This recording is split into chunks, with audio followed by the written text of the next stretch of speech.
Yo, what's up guys, it's Talon. Today I'm going to be showing you how to play the best assassin counter in mid lane, which without a doubt is Lissandra. I mean, she is so good. Not only does she have really good gank setup, but she has a bunch of CC, really good close range damage. Just pretty much her kit perfectly counters assassins. Echo especially, and you're going to see later in this game why she's especially a good counter to Echo. But Echo, Zed, Fizz, really Yasuo and Yone even, most assassins in general, she's going to do really good into. So the first thing is obviously you're a ranged champion into melee when you're playing in the mid lane. And so here you can see I can get a lot of really good early poke onto a champion like Echo because of the fact that we have the range advantage. And so we're just using our range advantage for a nice little poke early. And that's of course going to be quite nice. And you can see how much damage we can get onto him pretty easily. We can use the fact that when he walks up for CS to try to punish him. And then again, we can just get those good early trades. But what really is insane is the stasis on your ultimate, because it makes it so hard for anyone to ever burst you down. And so that's obviously one of the main things. And we've been having a lot of pop-up games on Lissandra, and so we're going to show you one of them, but we've had a lot of really good games. I just want to show you guys how strong this champion really is. And here you can see we get the nice outplay on Echo there, and we get the first blood. So again, you have that good early game burst damage. Then another thing about Lissandra that's so insane is her gank setup. Like, she has pretty much the best gank setup in the game as a mid laner. You can just easily throw your third ability, dash onto someone, and then if your jungler's there, you root this person. If you're level 5, you ult them, and they're never going to escape ever. So anytime that you're duo queue with a jungle, or you have a good jungler, or a good ganking jungler like Vi, or you have a champion who needs gank setup like Talon, pretty much, you know, any scenario for the most part, especially though with a good jungler who likes to gank early, like, you're going to just be in such a good spot. So overall, there's just a lot of good scenarios to pick her. You don't even have to pick Lissandra into assassins, because I've been trying to learn Lissandra. I've been playing her even into mages and stuff just to get better at the champion. And I've found, again, anytime that I have a good ganking jungler or anything, I'm really able to get a nice setup, even into champions like Syndra or Orianna that would normally counter me. So Lissandra's weakness definitely is those control mages. Lissandra, Orianna, Ziggs, all those types of things are going to do quite well into Lissandra. So again, lock it in, especially when you see these assassins like Echo. You're going to be able to do good in the lane phase like you see us doing here. And then later on in the game, you're going to do quite well also. And so for our runes, we have Electrocute, and you're going to see we're going to get kind of a nice outplay there. As well, and then end up just kind of making it out as well. Kind of a nasty little play there. But here we have Electrocute, we have Mark of the Week. I forget all the rest of the red runes we have. I think we have Eyeball Collector as well, Mark of the Week, and then there's one other that I'm forgetting. I'm not gonna lie. You guys can probably remind me in the comments what the other red rune would be. I kind of forget. I don't use red runes that often, so sometimes I forget the exact ones I have. But then we have Bone Plating as our extra rune. So apologies for forgetting that one extra rune, but we'll find it for you and leave it in the comments probably later if you're looking for that, or if someone remembers what the runes are there. But either way, and then for the build, you're typically going to go for Mana Boots, Soul Stealer, Infinity Orb, Death Cap, Crown, and then whatever situational item works out in the game. Oftentimes Trident or Morello's might be nice, but you can also just get like Rift Maker if you just need some extra damage into tanks, or really whatever is going to work out. So you can see here the game is going really poorly. You know, we're dominating our lane, but our bot lane is completely feeding.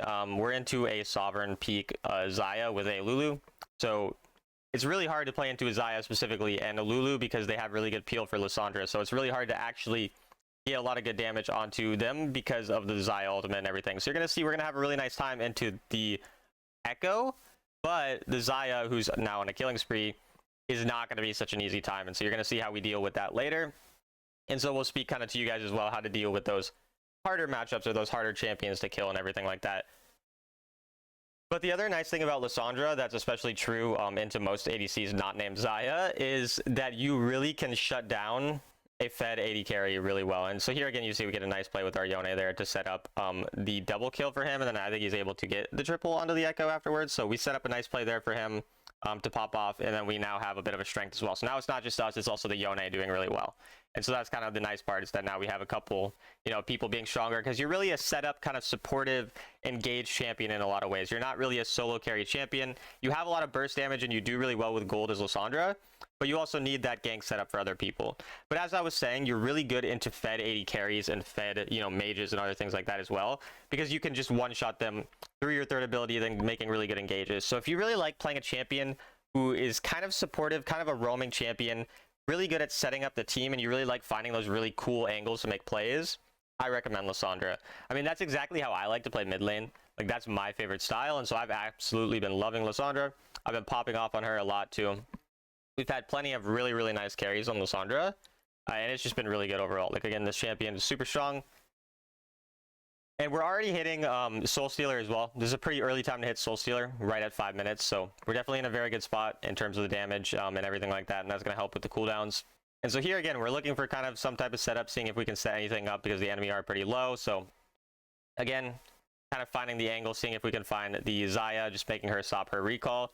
Really important to make the Xayah stop her recall there just because of the fact that she is so fed. And then again, here you're going to get the root into the first ability combo, and then we're going to ult the Nunu, get her ult and her flash out.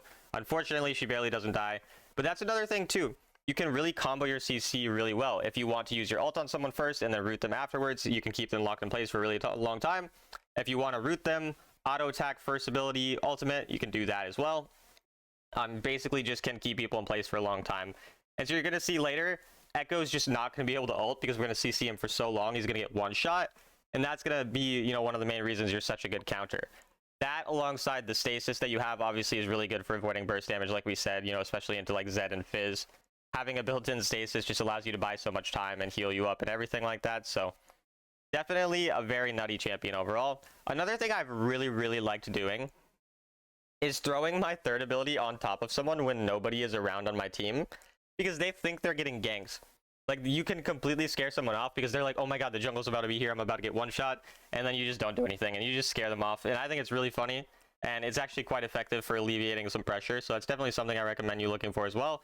And then here you're going to see, we're going to, again, just flash, root the Echo, and we just one-shot him with our Yone. Anytime that you have, you know, any jungler around, you can pretty much one-shot whoever you want, like you saw there.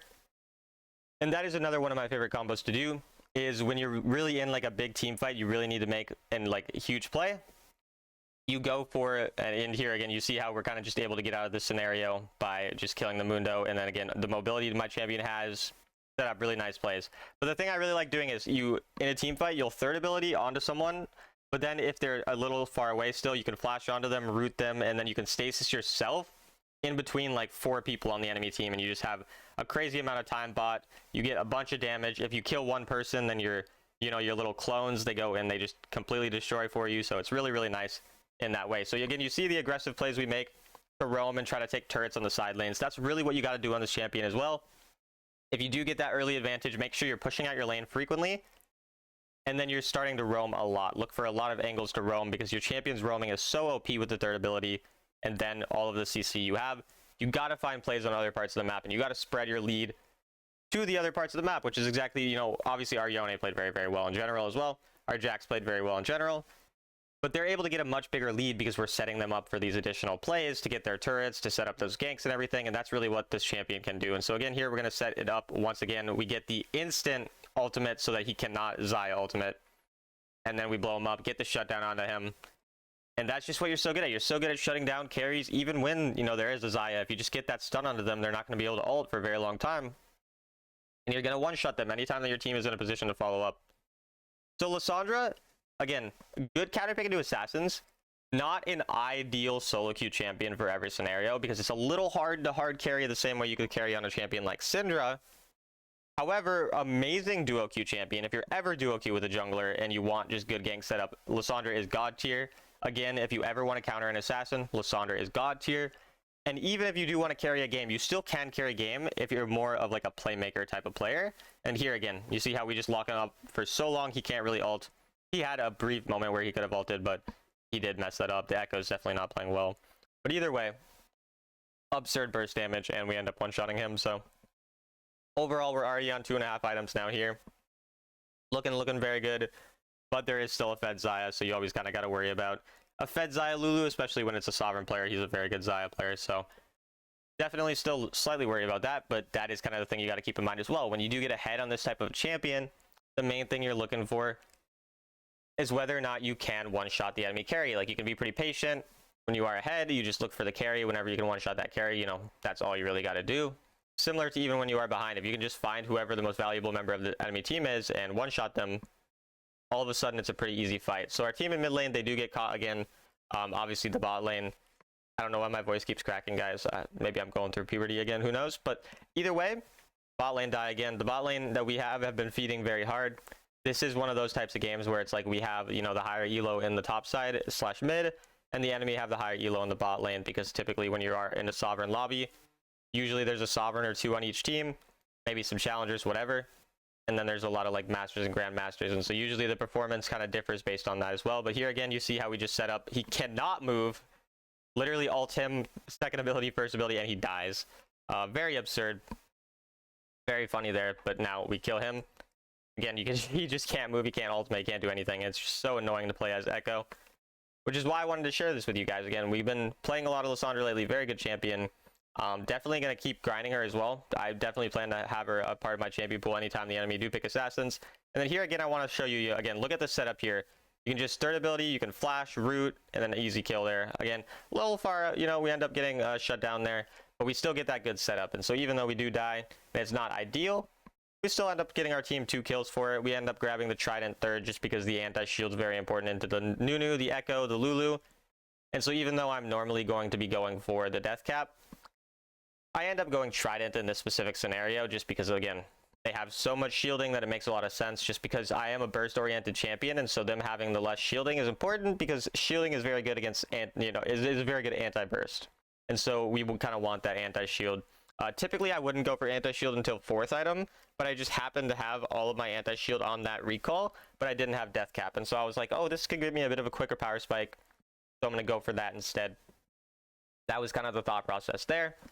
Another important thing to understand as Lissandra is you are a good side laner, and you want to be on side lane when you can. Don't be afraid to catch these side lane waves and let someone else on your team go mid lane. Totally happy to do that when you can. Grab some free gold for yourself, catch those waves. Make sure you're keeping your gold quite high. Very important to still keep your gold high because you are a burst-oriented champion, and so if you don't have enough damage in terms of itemization, then you're just going to be pretty useless. And so even though you have the good gank setup and you're good from behind, you definitely prefer having, you know, a lot of gold, like I said, of course.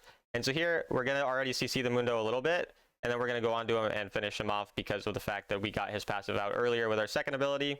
And again, anytime that your team is nearby, you can make a lot of really good plays with them. Definitely a very good team-oriented champion, though, Lissandra is. You know, again, the playmaking potential you have is really crazy, so you see how we're just able to get a nice lead here. You know, if you do well in your lane, which you usually are into these assassins, you can just start snowballing your lead and helping out your team and everything like that. And so again, we're just kind of sitting over the wall, trying to be a bit patient, look for anything. Again, make sure you're being pretty patient with a champion too. You don't need to go in right away all the time. Sometimes you can wait a little bit. And then here we're going to, again, just blow up the Echo. This Echo is not having a fun time. And he just pretty much cannot ultimate in any of these scenarios. And then you can see here, we'll get the ultimate onto the Nunu there. And then our Yone pops off, so shout out Yone there as well. Yone plays super well. I mean, he's a challenger, sovereign player, one or the other, so he's a really good player as well. So obviously having him helped out a bunch. And again, like I said, it's really good when you have, you know, one other player you can trust. And I know you guys don't always have that one other player you can trust in solo queue, which is why I've shown you plenty of videos on playing champions like Lissandra, or like Syndra rather, like Syndra, who can carry, you know, a lot harder in these solo queue scenarios. But again, Lissandra is still a great solo queue champion in these matchups, and so I still wanted to share with you guys. A few other champions I'm trying to get videos on as well. I think I'll probably make an Echo video soon. Been playing some Echo. Still not the best at Echo, but we had a really cool game on him, and I'm getting better. And definitely want to keep, you know, probably making multiple videos on Lissandra, on Echo, on these champions, you know, as we get better and better at them. Because right now they are really strong, and I want to make sure you guys are aware of their strengths. And then, you know, as we get better, we'll make more detailed videos or talk more specifically about, you know, how to really pop off on these champions. And then I want to learn Mordekaiser. I haven't started learning Mordekaiser yet, but I do plan on learning Mordekaiser because he is probably just the best AP top laner right now. And I think, you know, you guys probably want to know how to play AP top laners. So I already know how to play Gragas, but I would say that Mordekaiser feels stronger to me right now. So I want to try to learn how to play him. You see my Yone trying to ultimate to kill a Krug. Shout out to that Krug, you know, for wasting the Yone ultimate. I thought that was funny. But he was obviously trying to kill the Xayah. But yeah, it was just kind of funny there. And so again here, just use the vision very well as Lissandra. Like, sit over these walls like you see me doing. You know, make the enemy walk into you and then try to find those angles to get crazy ultimates off. That's always what I'm doing. I'm looking for these angles, you know. Again, I'm not going to engage when my Yone is not here. So, like, do not engage when, you know, your good follow-up is not there. You got to wait for your team to be in a position to follow up. So I'm not going to go in without Yone. At least I hope I'm not. I don't actually remember this game, but I'm pretty sure I'm going to wait for Yone. Either way, you should definitely wait for your carry to kind of be in a position to follow up. And then once they're there, then you can, make that play, because you don't want to make the play before all your damage dealers aren't there. And so you can see Yone is starting to find a flank. We find an insane angle there to buy a bunch of time, and then Yone is able to find the flank because of all the time that we bought with the engage in and the stasis and everything. So we find him there. We're able to get the double kill, and then this pesky Mundo running away from us, unfortunately. But I missed my route, so now I'm scared, but shout out to Karma here for saving my life. We grab that, get the Mundo, and then we run out. So we end up with 9, 2, and 12 in this game, popping off, really carrying. Again, remember how bad the early game started. We were 2-0, our team was 0-7. The bot lane was feeding, but we made a lot of really good plays, set up really nicely to make it even easier for our good players with the Yone and the Jax to pop off. We popped off a bit ourselves. We found some good engages, and overall just wanted to share with you guys a really good counter to assassins. Again, probably the best mid lane counter to assassins. So as always, I hope you guys enjoyed the video, and I will see you in the next video.